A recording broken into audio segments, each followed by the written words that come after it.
tema da mensagem de hoje é o poder da oração. Quantos aqui acreditam que a oração tem poder? Essa é uma pergunta retórica, né? Absolutamente todo mundo vai responder que sim.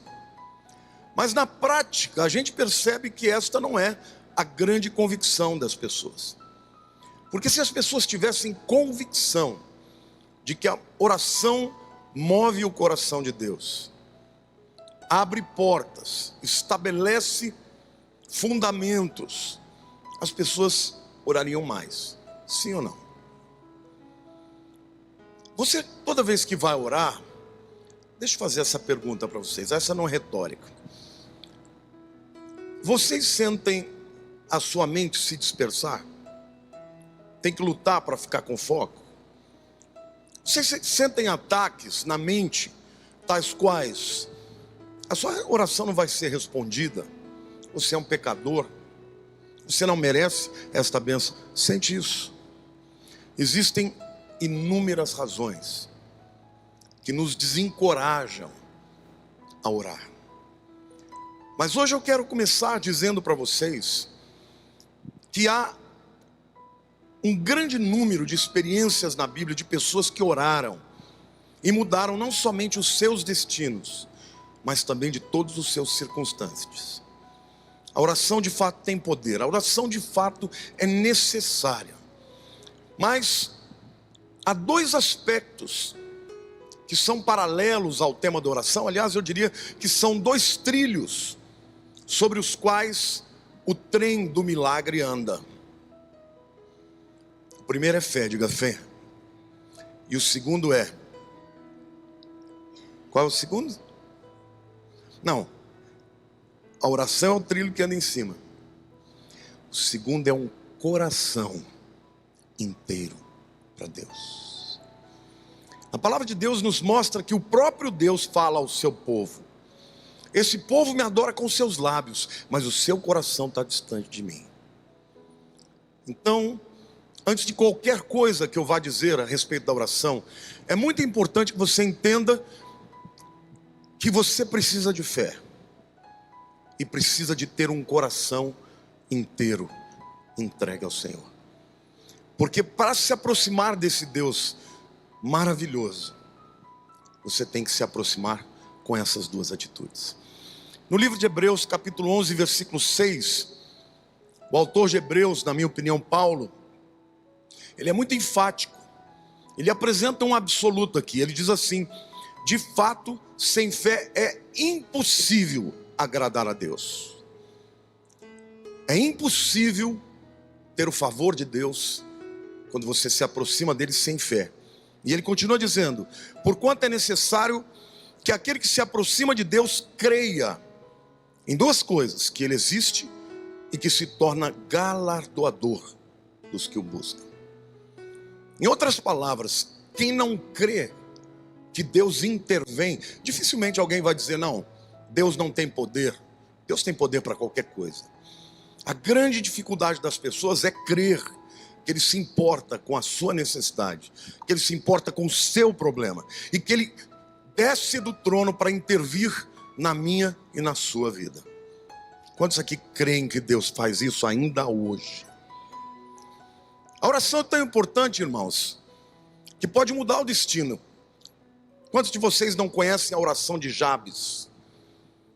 Que tinha um nome que significava literalmente um indivíduo obscuro, um indivíduo que não tinha nenhum brilho, e ele não aceitou este decreto que foi dado pelos seus pais ao darem esse nome para ele. E ele, quando ora a Deus, ele diz: Senhor, alarga a minha vida, aumenta a minha influência. E a Bíblia diz que Deus fez dele um homem muito próspero, que realmente impactou os seus circunstantes, a sua circunstância. Amém? Jeremias 29, 13 diz assim: buscar-me-eis e me achareis quando me buscardes de todo o coração. Diga assim: fé, coração inteiro na presença de Deus. Eu começo afirmando que o autossuficiente não ora. E tem muita gente que acredita ser autossuficiente, até que encontre ou se encontre numa situação que não pode resolver. O satisfeito também não ora. E Satanás é mestre em substituir aquilo que realmente planifica o homem com paliativos, com enganos, com mentiras. E é por isso que esta humanidade está cada vez mais caminhando para longe de Deus, porque acredita poder ser feliz, ser realizado interiormente de outra maneira que não seja se rendendo ao Senhor. O incrédulo não ora. Martinho Lutero diz que nenhum homem é maior do que a sua vida de oração. Eu vou repetir, diga: nenhum homem é maior que a sua vida de oração. Depois desse preâmbulo, eu ainda não comecei a pregar, eu quero lhes falar de um homem chamado Ezequias, um rei chamado Ezequias. Ele ascendeu ao trono quando tinha 25 anos de idade. E ao ascender ao trono, ao tomar posse, ele percebeu que Jerusalém e Judá estava vivendo a parte de Deus. Então ele fez muitas reformas. Ele derrubou os altares, derrubou os ídolos e os postes ídolos. Ele reabriu o templo que estava fechado. Ele trouxe de volta a leitura da Torá, a palavra de Deus. Ele voltou a celebrar a Páscoa. E ele fez isso e Deus se agradou dele, irmãos. E a Bíblia diz que o seu reino começou a prosperar. Ezequias começou a investir. Ele fez um sistema de canalização em Jerusalém que até hoje existe, 2.700 anos depois. Quantos de vocês já ouviram falar do túnel de Ezequias? É um túnel por onde a água corria. Havia água fora dos muros, e essa água entrava dentro dos muros, de maneira que, ainda que eles tivessem que lutar contra um inimigo muito poderoso, eles tinham a segurança das muralhas e tinham água lá dentro. Mas toda vez que alguém anda na vontade de Deus, toda vez que Deus começa a se inclinar na vida de alguém e abençoar alguém, Satanás não fica contente. Amém? Você testifica com isso? Você já viveu uma situação onde algo muito grande aconteceu e de repente, do nada, uma luta aparece que você não esperava. Não é isso? Diga assim: o inimigo não fica feliz quando Deus abençoa o seu povo. E ele usou então das circunstâncias mais uma vez. Havia um reino muito poderoso chamado Assíria. Não é Síria, é Assíria. O rei assírio se chamava Senaqueribe. E no ano 722 a.C., ele chegou no reino do norte, na sua capital chamada Samaria, e simplesmente trucidou os samaritanos. E ele fez mais do que isso. A história conta que os assírios, quando eles invadiam um território, eles matavam as pessoas, decapitavam-as e colocavam as cabeças espetadas em lanças na porta da cidade, para que todos soubessem que aquele povo não pôde resistir. Ele então desce em direção a Judá. As 10 tribos do norte foram levadas cativas. Ele inclusive trouxe povos de outras nações também cativas, e ele colocou estes povos lá no lugar dos hebreus, para que aquela terra nunca mais voltasse a se tornar posse do povo de origem. Então, quando ele chega em Jerusalém, ele está convicto de que haveria de derrotar também Judá. E a primeira coisa que ele faz é enviar um embaixador, dizendo para Ezequias: se renda ou eu vou acabar com tudo. Além disso, ele colocou pessoas ao redor dos muros que gritavam, que blasfemavam, que intimidavam o povo lá dentro, dizendo: o seu Deus vai impedir o que Senaqueribe vai fazer? Vejam o que ele fez com a Samaria e com as 10 tribos do norte. E por fim ele manda uma carta, um carteiro que traz uma carta de ameaças. a Ezequias. Ezequias lê a carta, coloca no chão e fala para Deus: Deus, o senhor precisa ler essa carta. E Deus leu. Ele já conhecia antes de ler. E Deus envia o profeta Isaías, que diz para Ezequias: não se preocupe, do mesmo jeito que ele veio, ele vai fugir. Veio por esse caminho e vai voltar. Porque eu sou o Senhor, resista, fica firme, porque eu que vou lutar nessa peleja. E a Bíblia diz, irmãos, que naquela noite, numa noite, 185 mil homens foram destruídos, não por armas humanas. A Bíblia diz que o anjo do Senhor passou pelo arraial assírio e todos os homens morreram. Senaqueribe foge para sua terra. A Síria tinha como capital Nínive. Vocês já conhecem este reinado. E quando ele chega lá, havia um golpe de estado, no qual ele acabou perdendo a vida. Diga assim: Deus é bom. Queridos, eu quero te dizer que o teu Deus é suficientemente poderoso para intervir, para desbaratar, para desmantelar, para desconstruir e fazer com que a sua glória seja manifesta na tua vida, seja de maneira natural, paulatina, seja de uma vez, pelo poder sobrenatural. Amém? Mas a verdade é que este homem, Ezequias, ele teve vitória porque ele buscou a Deus. Ele era um homem temente a Deus. Ele já havia rendido o seu coração a Deus. E na hora mais importante da sua vida, ele se apresentou. E Deus, como sempre, foi fiel e deu a vitória.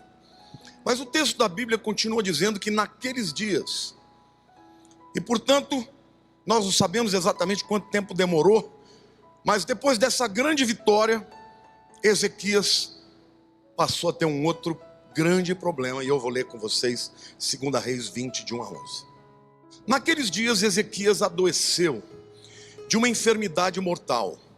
Veio ter com ele o profeta Isaías, filho de Amós, e lhe disse: assim diz o Senhor, põe em ordem a tua casa, porque morrerás e não viverás.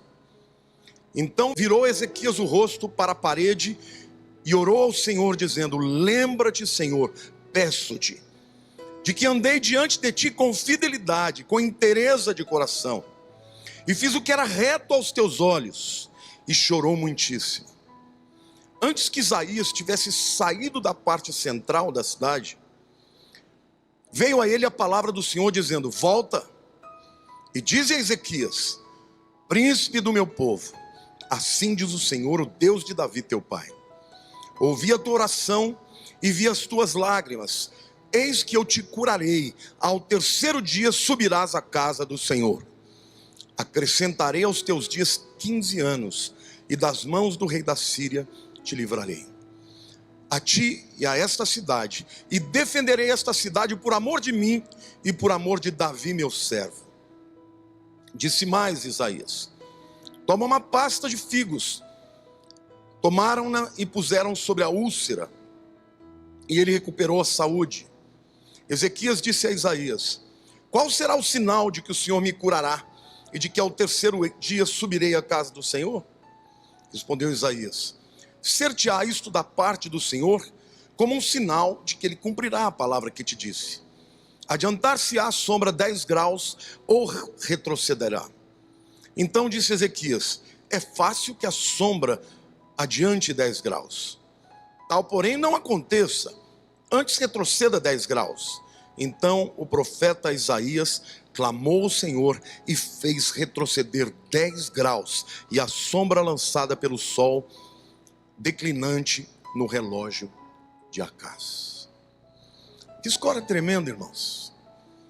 Depois de uma vitória cabal, depois de estar celebrando a grandeza de Deus, ele recebe a visita do profeta Isaías, que diz: põe em ordem a tua casa, que você vai morrer. E não vai viver. Vai morrer mesmo. Quando ele recebeu aquele decreto, irmãos, a Bíblia não diz que ele se rebelou contra Deus. Não diz que ele se desesperou. Ele virou a sua cara para a parede e orou e chorou e clamou. Isaías, querido, não tinha tempo nem de sair do palácio. Ele estava na metade do pátio do palácio, provavelmente já o pátio exterior, indo para fora. Deus falou: volta. Mas Senhor, volta por quê? Você vai trazer uma palavra para Ezequias que ele não vai morrer. Como, Senhor? O Senhor falou que era para eu trazer uma palavra que ele ia morrer. Agora o Senhor está dizendo que ele não vai morrer. É isso mesmo que eu estou dizendo. Volta lá e diz para ele que você vai viver e eu vou ainda dar 15 anos para ele. Quantos aqui queriam receber uma notícia dessa, né? Mas a verdade é que Isaías trouxe a palavra e ele ficou impactado, mas ficou ao mesmo tempo intrigado. Porque quando Deus falou da primeira vez, era para valer. Diga assim: sempre que Deus fala, é para valer. Não existe essa coisa. Deus não blefa, irmão. Deus não ameaça. Quando Deus fala, acontece. Então, de fato, nós temos aqui uma dicotomia. Porque no primeiro momento, Deus fala: você vai morrer e não vai viver. Mas em seguida ele diz: você não vai morrer mais, vou te dar 15 anos. O que aconteceu entre essas duas palavras? Oração. Diga assim: a oração pode mudar os decretos de Deus. Diga: a oração pode mudar os decretos de Deus. E aí Ezequias ficou: que bênção, tá? Mas como é que eu vou saber que essa palavra é verdadeira? Aí Isaías falou assim: olha, sabe o relógio de sol aí que o teu pai construiu? Você vai escolher se a sombra vai andar para frente ou se vai retroceder.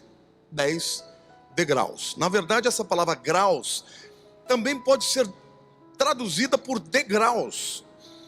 Por quê? Porque é muito comum, em vários povos, era muito comum que houvesse uma construção, uma pirâmide com degraus, que dependendo da inclinação do sol fazia sombra sobre os degraus, e assim eles entendiam o calendário. Nós não temos exatamente nenhum resquício deste instrumento que Ezequias tinha, mas nós temos entre os maias algo parecido. Estão vendo aqui, ó, dá para ver que tem uma cabeça de serpente aqui, irmãos. Isso aqui é uma pirâmide dos maias. Isso é uma pirâmide que marca o horário do dia. No final do dia, quando o sol se inclina, a sombra começava a subir. Quando Isaías pede a ele: o que você quer? Que a sombra suba ou desça? Que avance ou retroceda? Ele falou: andar para frente é fácil, mas eu não quero que seja assim, não. Eu quero que Deus faça voltar 10 degraus.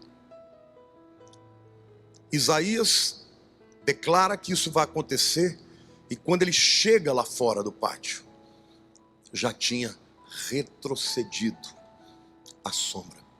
E vocês sabem, irmãos, que quando a NASA tentou fazer alguns cálculos em relação aos planetas, eles não chegavam a nenhum acordo. Estava dando alguma coisa errada. E no meio deles tinha um cristão que se lembrou do seu pai, da sua mãe e das histórias bíblicas que diziam que Josué fez o sol parar e que Deus retrocedeu o sol 10 graus. 10 degraus. Quando eles inseriram estas novas vertentes no cálculo, o cálculo foi perfeito. Deus é Senhor da história. Você saiba que Deus é capaz até mesmo de fazer isso. Então, depois desse contexto histórico todo, eu posso começar a pregar. Amém? Eu quero que você acompanhe comigo algumas lições muito interessantes que a gente pode tirar desse texto a respeito de oração. E o desejo do meu coração, assim como eu creio que é a vontade de Deus, é que você entenda como a oração é importante e que isso se torne parte da tua vida diária. Porque pessoas que você olha e são pessoas que têm uma vida de vitória ao longo da sua existência, pode ter certeza de uma coisa: são pessoas que oraram. Sem oração é impossível vencer o inimigo e enfrentar as demandas da vida. Amém? Então vamos ver aqui algumas lições que essa história e o texto nos mostra. A primeira delas é que quando oramos, Deus nos dá vitória sobre os inimigos. Sim ou não? Queridos, Ezequias havia investido inclusive no exército. O exército de Israel estava preparado. Ele acreditava que com as muralhas e com aquele exército preparado eles podiam vencer qualquer batalha. Mas um dia o inimigo se apresentou e o inimigo era mais poderoso do que ele. E o que ele e o seu povo sentiram foi grande intimidação. Você já se sentiu intimidado alguma vez na vida? Talvez a notícia de uma doença, de morte. Talvez a notícia de que a tua empresa não está indo bem. Ou talvez a notícia que nós temos ouvido todos os dias nas televisões, de que o Brasil está para quebrar. Eu quero contar uma coisa para vocês: se o povo de Deus orar, não vai quebrar. Porque a palavra de Deus nos promete: se o meu povo, que se chama pelo meu nome, se humilhar e orar, e se converter dos seus maus caminhos, eu ouvirei dos céus, perdoarei os seus pecados e sararei a sua terra. Deus prometeu isso a Salomão, mas a sua palavra vale para nós hoje. Quantos aqui são povo de Deus? Então, povo de Deus, vamos orar, não vamos acreditar em homens. Não serão eles que farão desta nação uma nação abençoada e próspera, mas será o Senhor. A oração é muito importante, mas qualquer que seja o inimigo que nós temos que enfrentar, e algumas vezes esse inimigo será mais forte do que nós. Os nossos recursos, a nossa inteligência, a nossa habilidade de administrar o caos não será suficiente. E é nessa hora que a gente tem que orar, porque Deus dá vitória sobre os nossos inimigos. Amém? Então não importa qual seja a ordem do seu inimigo, a qual ele pertence, importa que se você orar, Deus vai te dar vitória. Amém? Querido, quando Deus age dessa maneira, o fraco se torna forte. Quando Deus age desta maneira, o humilde é exaltado. O natural é substituído pelo sobrenatural. Diga assim: oração é sobrenatural. Oração é, na verdade, um e-mail, um WhatsApp, que você manda da dimensão temporal para a dimensão eterna. Então tudo aquilo que você não está vendo, porque o tempo para nós é linear, Deus está numa outra esfera que é a eternidade, e Ele não só já viu o começo, mas o fim, porque a palavra de Deus diz que Deus conta a história do fim para o começo, e não do começo para o fim. O teu Deus conhece o caminho da vitória, e quando você ora para Ele, você sai de todos os instrumentos naturais e recebe toda a provisão sobrenatural, seja direção, seja sabedoria, seja discernimento, seja poder espiritual para repreender os demônios, e Deus vai te dar vitória. Para aquele que ora, você vai experimentar vitórias extraordinárias. Quantos aqui já viveram isso na sua vida? Você pode viver hoje. Deus quer que o seu povo ore a Ele. Amém?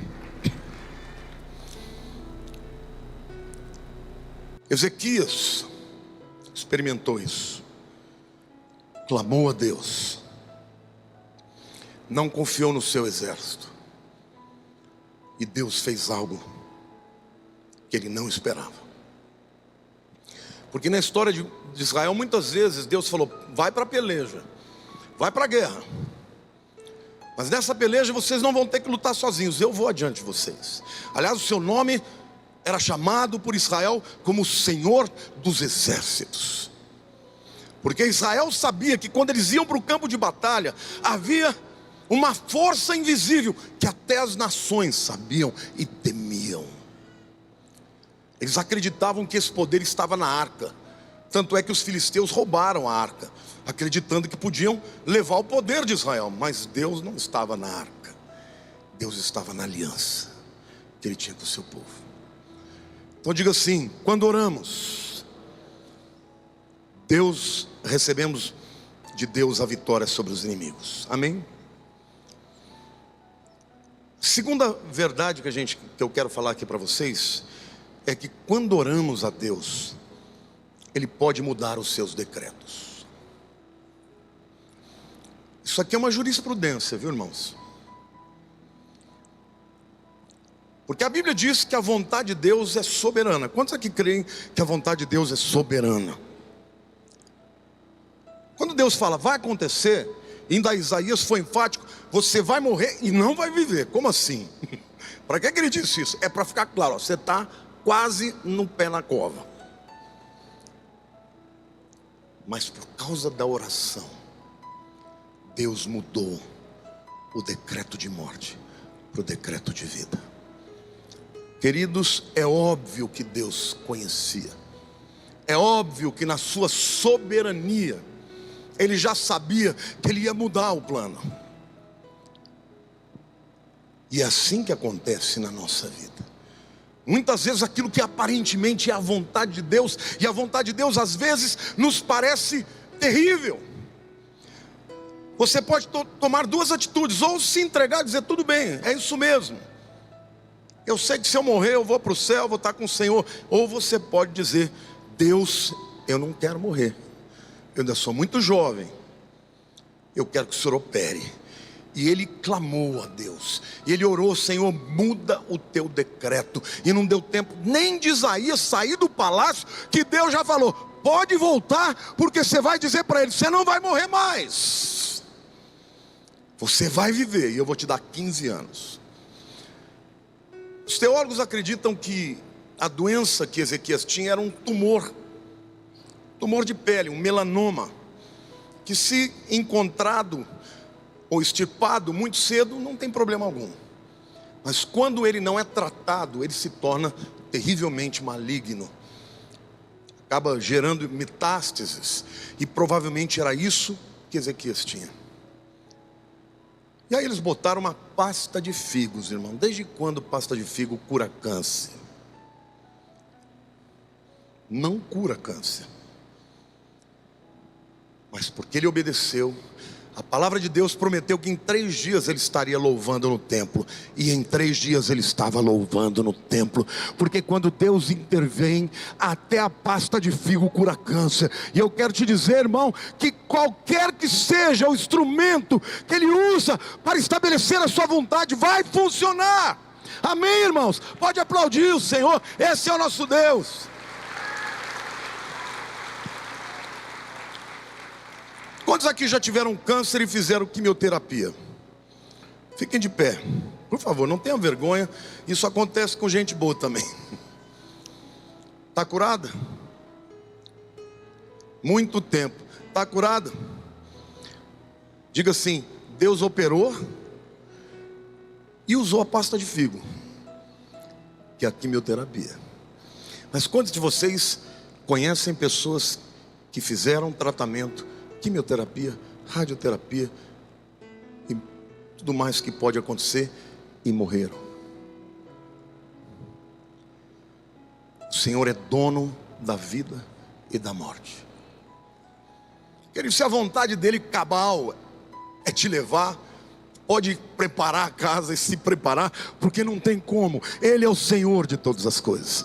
Mas, diga mas, a palavra nos mostra que pela oração Deus pode mudar um decreto.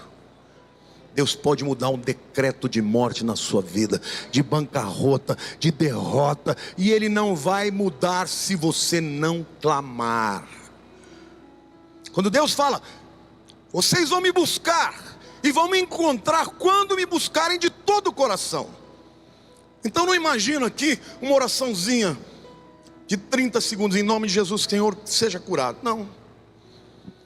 é botar a cara no pó, reclamar, apresentar o seu coração, as suas petições para Deus, crendo que Ele é poderoso para reverter o decreto de morte e estabelecer vida. Tem muitos cristãos que não entendem isso e são derrotados nas suas batalhas, porque acreditam na mentira de que aquilo que se apresenta é a vontade final de Deus. Muitas pessoas me perguntam: mas pastor, se eu estou pedindo uma coisa dessa, e se eu não sei qual é a vontade de Deus? Quantos aqui são filhos de Deus? Sabe como é que eu faço? Eu peço o que eu quero. Se Deus não quiser, Ele fala não. Mas o não eu já tinha. E muitas vezes o sim vem, porque Deus ama quando os seus filhos o buscam, o procuram e creem que Ele é galardoador daqueles que o buscam. Então, querido, seja alguém que ora na sua vida particular, nos seus desafios. Coloque a sua empresa nas mãos de Deus, coloque a sua família, a vida dos seus filhos nas mãos de Deus, porque Deus intervém. Quando Deus faz aliança com alguém, Ele faz aliança com a sua casa, com a sua família. Então, quando você apresenta diante de Deus algo que lhe pertence, Deus fala: o que é teu tem a ver comigo. A sua vida me importa, a sua família me importa, o seu negócio me importa. Coloque diante de Deus, amém? Diga assim: quando oramos a Deus, Ele pode mudar os seus decretos. Eu quero contar um pequeno testemunho aqui, porque às vezes a gente não tem como expressar de maneira bem objetiva e prática. Vocês sabem que a Érica teve bebê agora em julho, né? Então nós passamos lá vários dias em Tulsa, esperando o bebê nascer, e depois que nascesse, a Érica ajudar, a Lilian ajudar a Érica com todos os primeiros cuidados. E eu fiquei ali muito perto do meu neto, e toda vez que eu chego, eu gosto de levar o meu neto numa loja, porque eu gosto de comprar um presente para ele. Então eu peguei meu netinho, peguei o carro, fomos até o shopping. Lá havia uma loja da Disney. Ele falou: vovô, eu quero uma fantasia. Ah, de quem que você quer a fantasia? Ah, do Thor. Tá bom, aí ele foi lá, vestiu, experimentou. Aí ele ficou meio com a carinha assim. Falei: o que foi, Enzo? Você que escolheu, não gostou? Eu estou em dúvida. Eu queria também a do Star Wars. Eu não sei qual que eu decido. Eu falei: vamos acabar com esse negócio, vou comprar as duas. Comprei as duas, cheguei em casa, a Érica: pai, eu não falei para você que era para comprar um só? Você compra dois? Ele tá cheio de brinquedo aí, não tem nem onde pôr, pai. Aí ele não vai valorizar. Eu falei: tá bom, me desculpe, foi só dessa vez. Bom, os dias passaram, e aí teve um dia lá que estava fazendo 42 graus na sombra. A gente planejou fazer um churrasco na sacada. Queridos, não dava. Você põe o pé lá, era 8 horas da noite, estava 42 graus. Nesse dia, então, estava todo mundo ali, a Érica chegando nos finalmente. E eu falei: não, então eu vou ter um momento de vô e neto. Falei: vamos passear, Enzo. Eu perguntei para o Ramon: onde que a gente pode levar? Onde que eu posso levar? Ah, tem uma pizzaria ali que ele ama, porque tem uns desses jogos eletrônicos. Então combinamos, ele foi todo contente. Chegamos lá, estava fechada a pizzaria.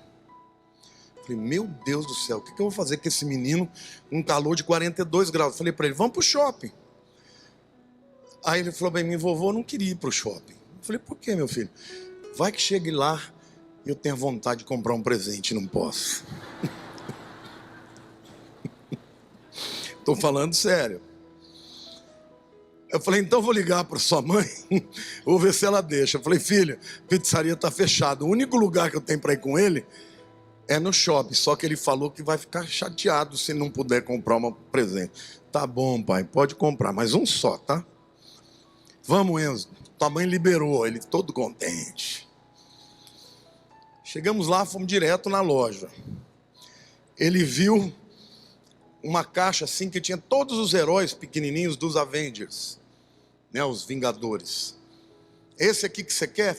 Esse, vovô, $14, baratinho. Aí quando eu estava pagando, ele falou: vovô, eu estou em dúvida. Você está em dúvida do quê, meu filho? É porque eu também gosto do Pantera Negra. E ele trouxe: olha, tem esse aqui com vários personagens da minha. Eu falei: você está sendo malandro, né? Você está querendo que eu te dê os dois porque eu fiz isso outra vez. Ele falou: é verdade, vovô.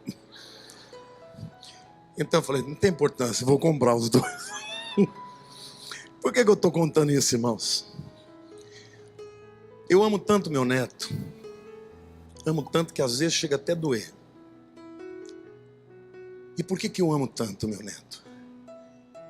Porque quando eu chego, ou quando eu ligo no FaceTime, né? Ele aparece sorrindo para mim, dizendo: vovô, estou com saudade de você. Quando a gente sente o amor de um neto pela gente, a gente faz o que pode e o que não pode.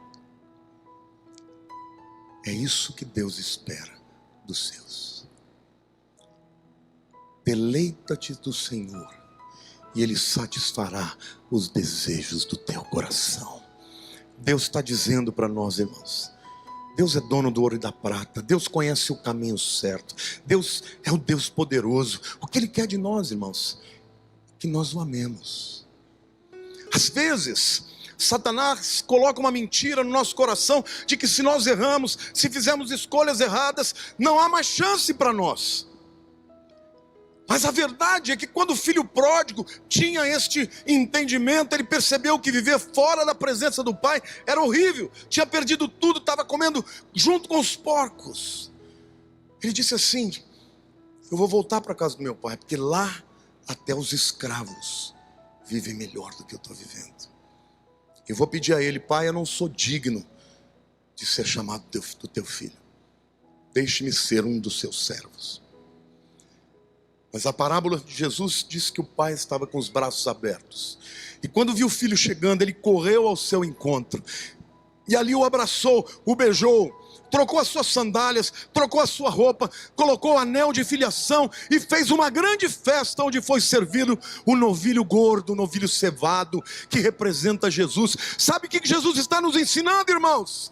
Por mais que a gente se afaste do caminho de Deus, por mais pecadores que sejamos, o amor de Deus não diminui. E se houver no teu coração arrependimento, Ele te receberá e restabelecerá todos os privilégios de filho. Então, pode aplaudir o Senhor.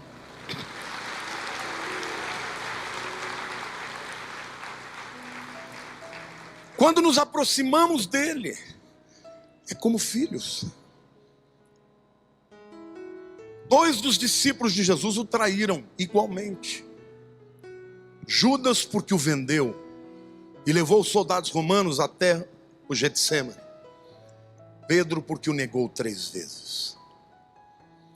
Mas Judas correu de Jesus e se enforcou. Pedro correu para Jesus e foi restaurado. Quando ele está no seu barco triste porque passou a noite inteira sem pegar um peixe, alguém aparece na praia dizendo: não pescaram nada aí? Joga para a direita a rede. E os peixes vieram. E Pedro se lembrou que o mesmo milagre aconteceu quando Jesus o chamou. E a Bíblia diz que eles estavam a 200 jardas, menos de 200 metros. Pedro não conseguiu esperar o barco lentamente se aproximar da praia. Ele mergulhou e foi em direção ao Salvador. E Deus não só o perdoou, como fez dele o primeiro líder da igreja. Irmãos, Deus ainda está no trono. Ele ainda se compadece dos seus filhos quando estão vivendo momentos difíceis, atrozes. Mas o que Ele espera de nós? Que nós o busquemos, irmãos. A oração a Deus, como nós vemos na história de Ezequias. Quando oramos a Deus, recebemos uma nova chance. Essa é a terceira reflexão que eu quero fazer. E talvez aqui haja pessoas que precisam de uma nova chance. Talvez o inimigo esteja dizendo para você: não tem segunda chance. Nunca mais você vai experimentar uma comunhão e a vitória do Senhor. Mas eu quero te dizer hoje, o nosso Deus é um Deus de segunda chance. Nosso Deus é um Deus que nos ama, irmãos. Eu sinto tanto o amor de Deus na minha vida. Por isso, todas as vezes que eu enfrento guerras, a Lília é uma mulher maravilhosa, me dá todo o apoio do mundo, mas há momentos que eu só quero estar na presença de Deus, chorar diante dele e clamar pelo seu nome e pela sua ajuda, para que a sua misericórdia me alcance. Ele te ama também, e ele quer te dar uma nova chance. Era como se Ezequias nunca tivesse tido aquelas feridas. Quando a sombra retrocedeu, as células de Ezequias, as células cancerígenas já começaram a ser desfeitas, e as células novas foram tomando o seu lugar. Hoje eu quero dizer para você, querido, que o Senhor é um Senhor de segundas chances. Você sabe o que é que você fez. Qual é o instrumento que Satanás usa para te acusar? E você pode deixar que ele te acuse e até assumir uma postura de autocomiseração. Ai, coitado, eu sou um pecador, Deus, eu não mereço a bênção. E achar que com isso você está agradando a Deus. Ao contrário, irmão, você está duvidando do amor do Pai. Ele te gerou física, emocional e espiritualmente, e Ele tem grandes planos na sua vida. Se houver arrependimento, se houver quebrantamento, se houver um coração sincero, Ele vai te dar uma segunda chance para você voltar ao plano original, para voltar para a sua bênção, para o seu favor, para o seu cuidado, para a sua misericórdia. Você crê nisso, irmãos? Quantos recebem isso? Diga: quando oramos a Deus, Ele nos dá uma segunda chance. Eu li nas seleções uma ilustração de um homem chamado Coronel Archibald Gracie. Este homem era passageiro do navio Titanic, que em 1912 afundou por encontrar um iceberg que rasgou o seu casco. Esse homem, no dia anterior, estava curtindo a piscina aquecida com água salgada no navio Titanic. Ele foi deitar e acordou com sirenes, com gritos avisando que o navio iria afundar. Acontece que a sua esposa, lá na América, estava dormindo e ela acorda 2h da manhã. E algo encheu o seu coração, um temor, uma preocupação, uma aflição. E ela dobrou o seu joelho, abriu a palavra e começou a ler a palavra e orar ao Senhor. Senhor, se o meu marido está passando por algum perigo de vida, por favor, guarda-o, Deus, livra-o. Ela orou das 2 às 5 horas. E aí foi dormir. Às 8 da manhã, ela acorda com a sua irmã entrando em casa, mostrando o jornal, dizendo que o Titanic havia afundado. Acontece, irmãos, que quando o navio afundou, ele criou um rodamuinho. E esse coronel Archibald, ele foi sugado para dentro, junto com muitas pessoas. E ele então achou que a sua vida tinha chegado ao fim. Mas por uma razão que ele não entendeu, ele foi puxado de volta para a superfície. E foi um dos poucos resgatados com vida. Por quê? Porque Deus avisou a sua esposa para que ela orasse por ele. Deus podia simplesmente fazer sem a oração, mas Deus move o coração de uma pessoa de fé para orar por alguém, Querido, saiba que se você está aqui hoje e já entregou a vida para Jesus, é porque alguém orou por você, é porque alguém apresentou a tua vida perante Deus. Então, pai e mãe, apresente os seus filhos, porque Deus é capaz de criar as circunstâncias e os caminhos para que o seu filho um dia se renda a Ele. Não desista dele, Deus é poderoso para fazer isso. Amém? Diga: a oração tem poder. Aquele homem recebeu uma segunda chance e pôde viver de novo, quando muitos outros não tiveram esse privilégio. A quarta lição, ou verdade: quando oramos a Deus, experimentamos os milagres. Alguém pode me dar uma definição de milagre aqui? O que é um milagre, querido?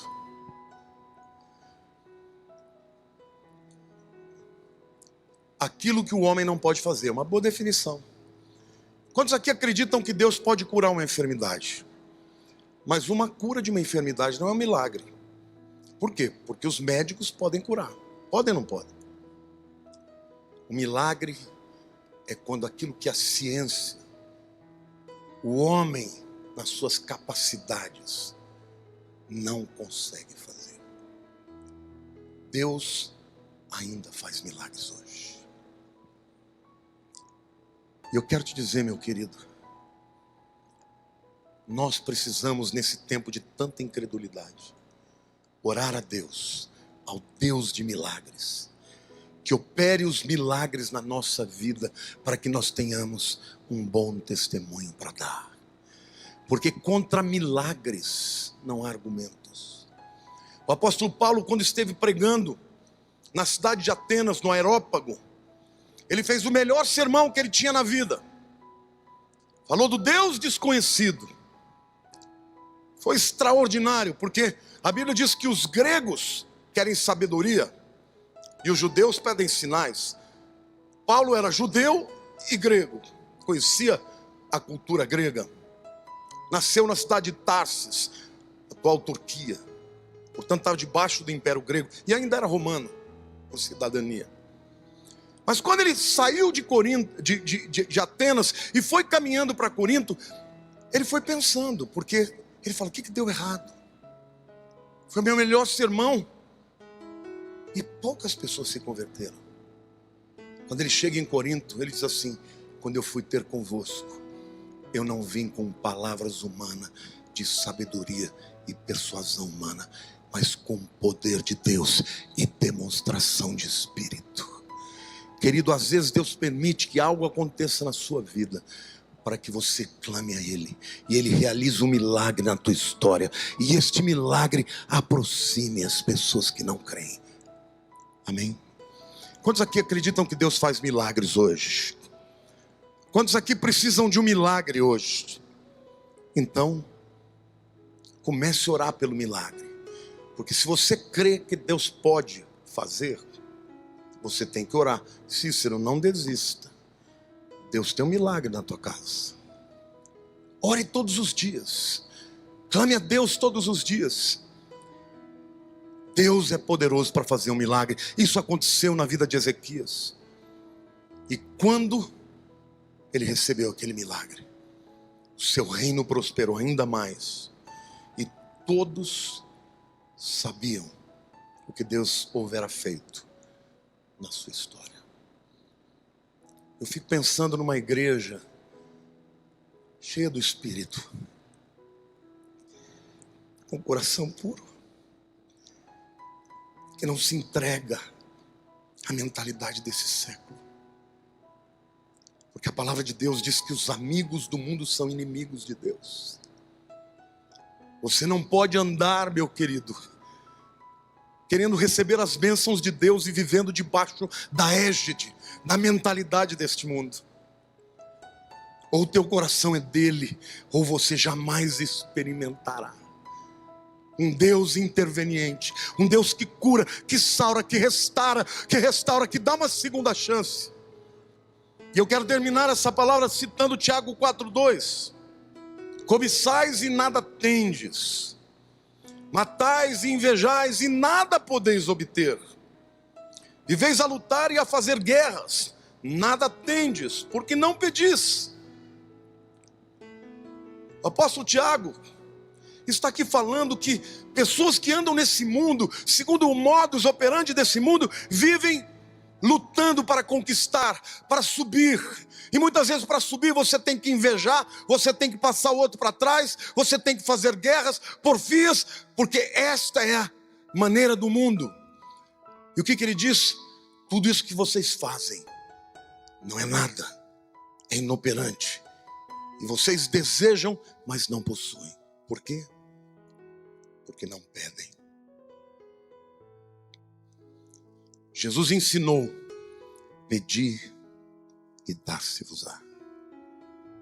Batei e abrir-se-vos-á. Buscai e achareis. Diga assim, para valer. Que ele não é vou dar uma orada. O problema é gigante. Você dá uma oradinha já, ai que sono. Deus quer olhar o teu coração e que quer ver no teu coração fé que Ele pode fazer. E interesse de coração. Orem a Deus, porque todo aquele, Jesus disse, isto não é um privilégio de alguns, mas de todo que busca de verdade, com o coração. Levante a sua mão para o céu, querido.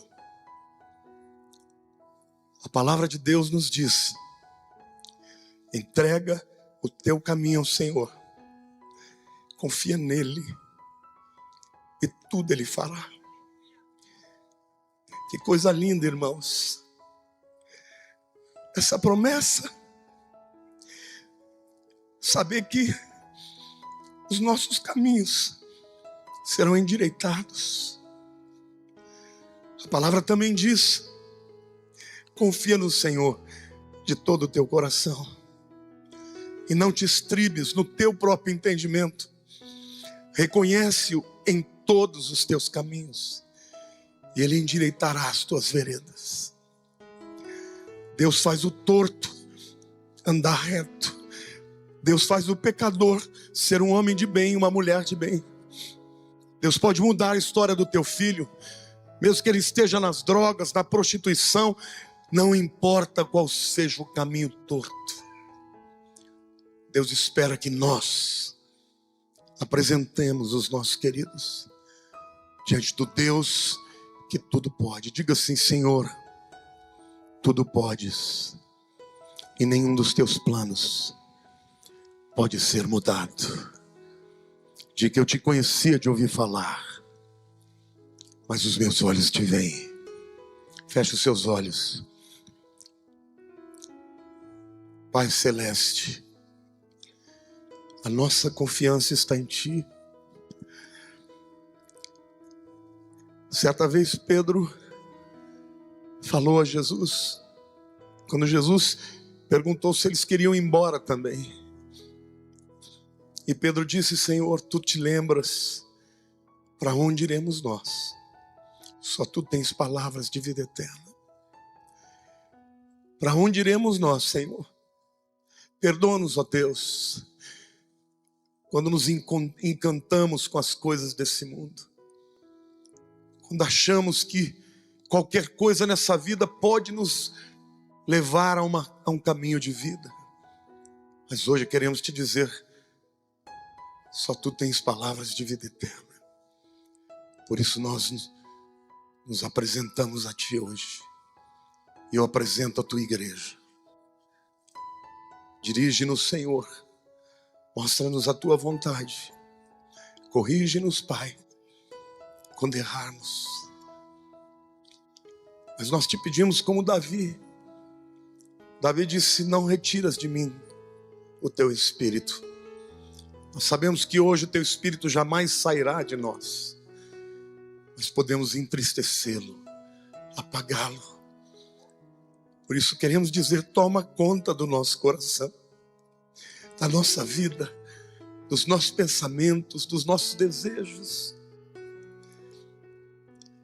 E que a graça de Jesus, maravilhosa, que o amor do Papai Celeste e as consolações do Espírito Santo sejam com todo o teu povo, todos os dias, Senhor, até o fim. Amém. Deus te abençoe. Semana abençoada.